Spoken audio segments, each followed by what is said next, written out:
એક એવું રણ જેને સ્થાનિક લોકો શ્રાપ માનતા, એક એવો પ્રદેશ જે ભૂકંપ પછી લગભગ ખતમ થઈ ગયો હતો, અને આજે એ જ જગ્યા દુનિયાભરના પ્રવાસીઓ માટે એક મસ્ટ વિઝિટ ડેસ્ટિનેશન છે.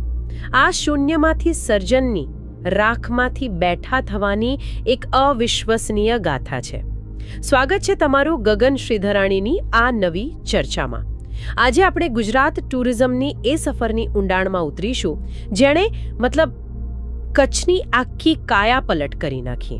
હા, અને આપણી પાસે ગગનભાઈએ આપેલા બ્રાન્ડ એનાલિસિસ, એકેડેમિક રિસર્ચ અને રણોત્સવની આર્થિક સાંસ્કૃતિક અસરો પરના ઊંડાણપૂર્વકના લેખો છે.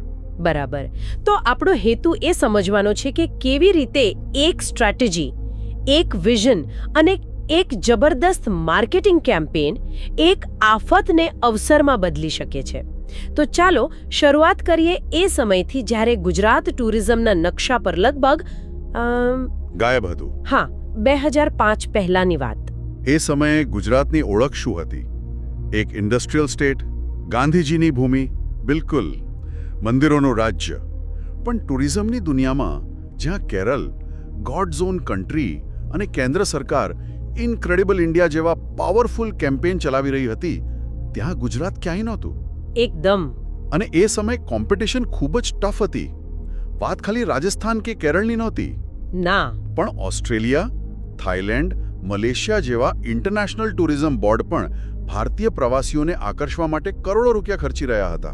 એટલે ગુજરાત પાસે ગીરના સિંહ, દ્વારકા સોમનાથ અને કચ્છનું સફેદ રણ જેવી અસ્કરી આમતો તો હતી.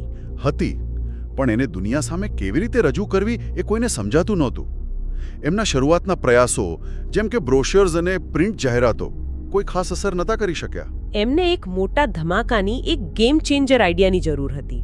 બિલકુલ. અને એક ગેમ ચેન્જર આઈડિયા આવ્યો એક 6 મિનિટની પિચથી.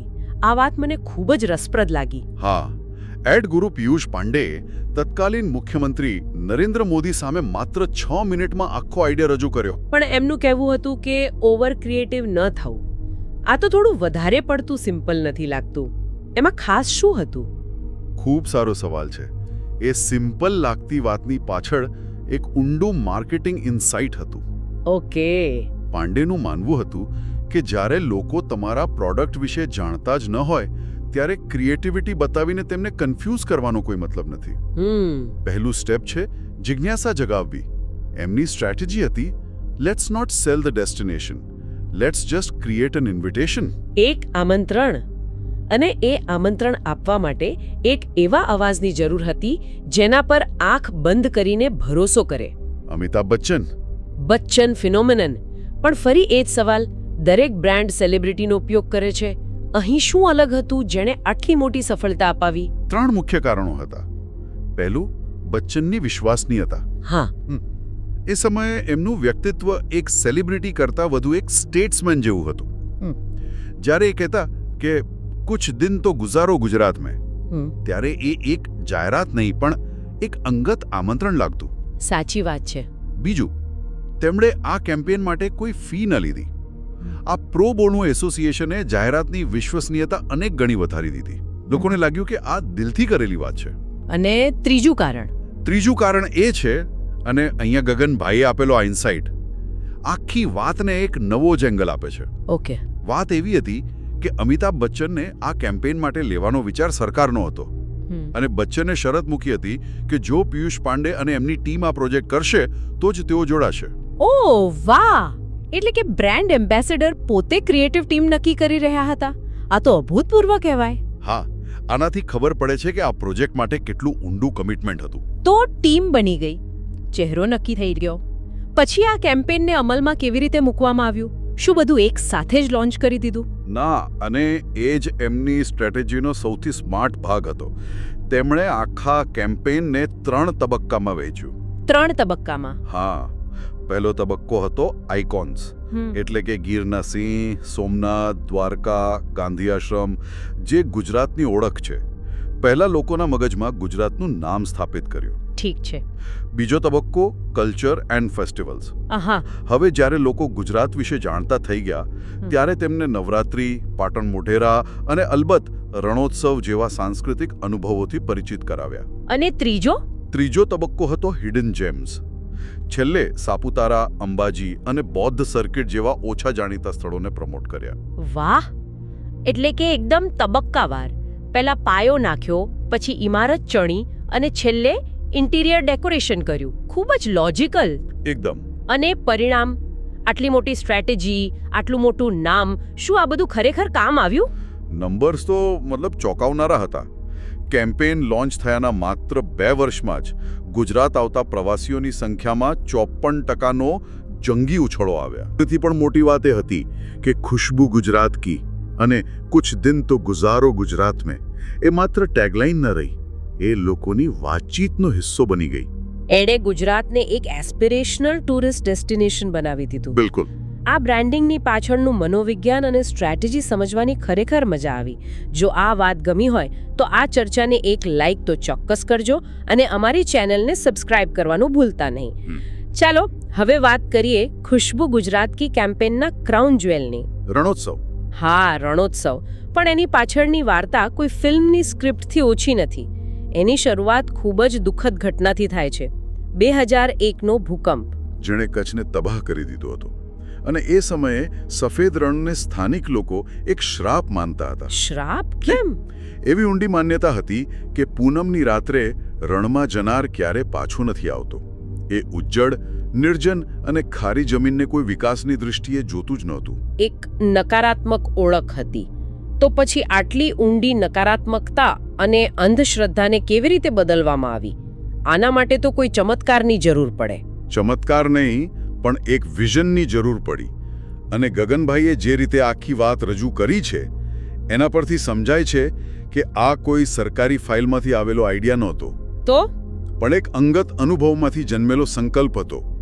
વર્ષો પહેલા એક યુવાન પ્રચારક તરીકે નરેન્દ્ર મોદીએ પૂનમની રાત્રે આ રણની મુલાકાત લીધી હતી. ઓહ! એમણે જોયું કે ચાંદનીમાં એ સફેદ મીઠું હીરાની જેમ ચમકી રહ્યું હતું. એ દૃશ્ય એમના મનમાં વસી ગયું. અને જ્યારે તેઓ મુખ્યમંત્રી બન્યા ત્યારે તેમણે નક્કી કર્યું કે જે રણને લોકો શ્રાપ કહે છે તેને જ તેઓ ગુજરાતની સૌથી મોટી તાકાત બનાવશે. એટલે એક વ્યક્તિગત અનુભવને રાજ્યની નીતિમાં ફેરવવામાં આવ્યો. આ જબરદસ્ત વાત છે. તો રણોત્સવની શરૂઆત ખૂબ મોટા પાયે થઈ હશે? બિલકુલ નહીં. એની શરૂઆત 2005માં માત્ર 3 દિવસના એક નાના પ્રયોગ તરીકે થઈ હતી. માત્ર 3 દિવસ? હા, થોડા ટેન્ટ, થોડા સ્થાનિક કલાકારો, પણ એ આઈડિયા ક્લિક થઈ ગયો. અને આજે તો એ 100 દિવસથી પણ વધુ ચાલે છે. દુનિયાનો સૌથી લાંબો ડેઝર્ટ ફેસ્ટિવલ બની ગયો છે. અને એનું કેન્દ્રબિંદુ ધોરડો ગામ, જેને યુનાઇટેડ નેશન્સે બેસ્ટ ટુરિઝમ વિલેજનો એવોર્ડ આપ્યો છે. શ્રાપિત મનાતી ભૂમિથી લઈને યુએન એવોર્ડ સુધીની સફર, આ ખરેખર અકલ્પનીય છે. એકદમ. પણ એવોર્ડ્સ અને ઓળખ તો બરાબર છે. શું એનાથી સ્થાનિક લોકોના જીવનમાં કોઈ ફરક પડ્યો? શું આ આર્થિક રીતે પણ સફળ મોડેલ છે? આ જ આ મોડલનો સૌથી મજબૂત પાયો છે. આ માત્ર એક ફેસ્ટિવલ નથી, આ એક ઇકોનોમિક એન્જિન છે. ગગનભાઈના સોર્સ મટીરિયલના આંકડા સાંભળો. હા, જણાવો. છેલ્લા દાયકામાં ધોરડો અને આસપાસના ગામોના લોકોની સરેરાશ આવકમાં 25 ગણો વધારો થયો છે. 25 ગણો? હા. 5000થી વધુ સ્થાનિક કારીગરો, ટ્રાન્સપોર્ટર્સ અને હોટેલિયર્સને સીધી રોજગારી મળે છે. અને સ્ટોલ્સની આવક? ગયા વર્ષના આંકડા મુજબ માત્ર ક્રાફ્ટ સ્ટોલ્સમાંથી 6 કરોડ રૂપિયા અને ફૂડ સ્ટોલ્સમાંથી 1.36 કરોડ રૂપિયાની આવક થઈ. વાહ! અને સૌથી મોટી વાત, આ મોડેલ હવે એટલું સફળ છે કે એને સરકારી પૈસાની જરૂર નથી. ઉલટાનું, એ હવે સરકારને કમાણી કરી આપે છે. આખી બાજી જ પલટાઈ ગઈ. એક તહેવાર આખા વિસ્તારની ઇકોનોમીને આવી રીતે પગભર કરી શકે એ વિચાર જ કેટલો પાવરફુલ છે. જો આ વાત સાથે સહમત હોય તો અમારા ચેનલને સબસ્ક્રાઇબ કરવાનું ભૂલતા નહીં. ઠીક છે, આપણે બ્રાન્ડિંગ સમજ્યું, ઇકોનોમિક સમજ્યું.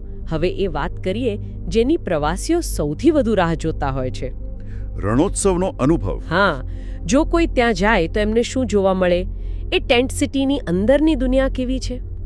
કલ્પના કરો, માઇલો સુધી ફેલાયેલા સફેદ રણની વચ્ચે એક આખું શહેર વસાવવામાં આવે છે. 400થી વધુ ટેન્ટ. 400થી વધુ?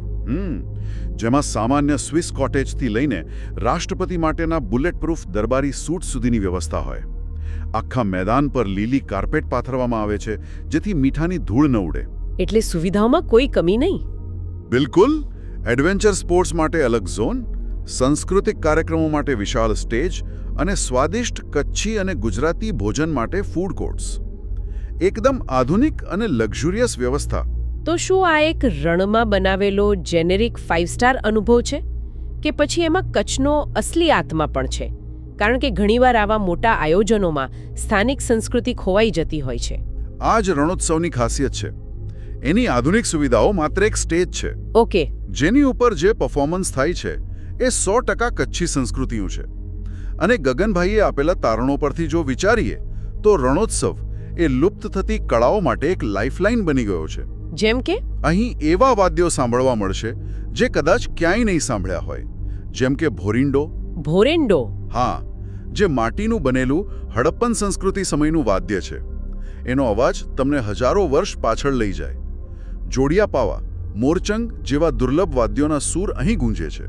અને નૃત્ય અને હસ્તકલા વિશે શું? ગરબા અને દાંડિયા તો હોય જ, પણ એની સાથે ટિપ્પણી નૃત્ય જેવા સ્થાનિક નૃત્ય પ્રકારો પણ જોવા મળે. અને હસ્તકલા એ તો રણોત્સવનો આત્મા છે. અને સૌથી મોટી વાત એ છે કે કોઈ વચેટિયા નથી, ખરું ને? એકદમ.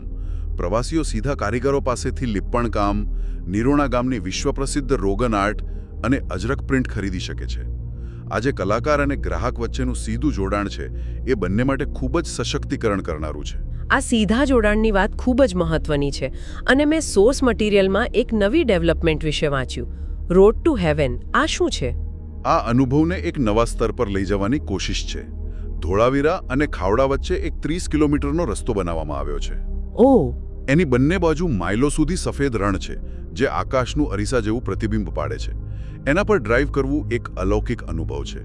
અને આ વ્યૂહાત્મક રીતે પણ ખૂબ જ સ્માર્ટ પગલું છે. ચોક્કસ. હવે રણોત્સવને સીધો જ UNESCO world heritage site Dholavira સાથે જોડી દેવામાં આવી છે. બ્રિલિયન્ટ. એટલે હવે તમે પ્રવાસીઓને માત્ર એક ફેસ્ટિવલ નથી વેચી રહ્યા, પણ એની સાથે 4500 વર્ષ જૂનું ઇતિહાસ પણ જોડી રહ્યા છો. અધૂરા નહીં, પૂરા કચ્છની થીમ. હા, હવે બરાબર સમજાય છે. આ એક કમ્પ્લીટ પેકેજ છે. કચ્છની કળા અને સંસ્કૃતિની આટલી ઊંડી વાત જાણ્યા પછી ત્યાં જવાની ઈચ્છા થઈ જાય છે.